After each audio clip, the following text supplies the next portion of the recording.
All right, thanks very much, Jeremy. Today did kick off a very frustrating few months for drivers. This as the city has started its repairs of a main corridor up Spokane South Hill. The city closed the eastbound I-90 exit ramp at Thor and Freya. Instead, drivers are asked to use Altamont, that exit there. The off-ramp at Thor and Freya is expected to remain closed until mid-June. So today's closure is just the first of many to come over the next 8 months. The city said it has now broken the project into multiple phases, and that will allow people to still be able to access businesses in that area. And so far, the construction, not surprisingly, has caused some trouble for drivers. KREM 2's Janelle Finch has more from the Thor Freya exit. That ramp closure has South Hill drivers now using the Altamont exit ramp. So take a look at what some drivers are getting stuck into right now on their commutes home. Over the next 8 months, crews will be rebuilding Thor and Freya with concrete to better handle traffic and making other road improvements.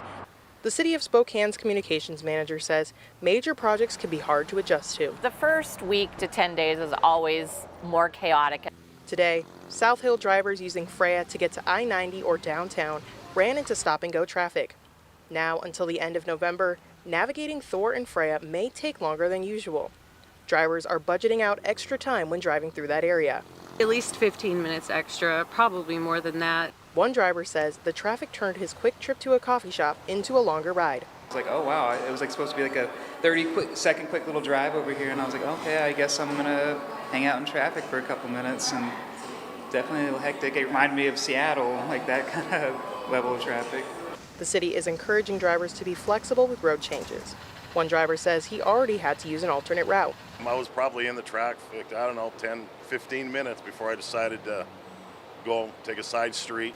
Spokane's communications manager says it's a good idea to consider alternate routes, but also expect to see other drivers do the same. So while you think you might be saving time, other people are maybe on those same, routes that you're thinking as an alternate to. The communications manager says 32 different traffic plans were created for this $8 million project. Drivers will eventually see the Thor Freya westbound exit closed and Thor and Freya operating as two-way streets to allow for crews to work on each road. Earlier today when I drove down Freya headed towards 2nd Avenue, traffic definitely slowed down.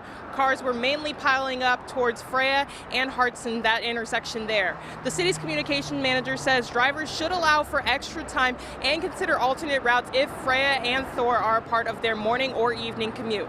In Spokane, Janelle Finch, KREM 2 News.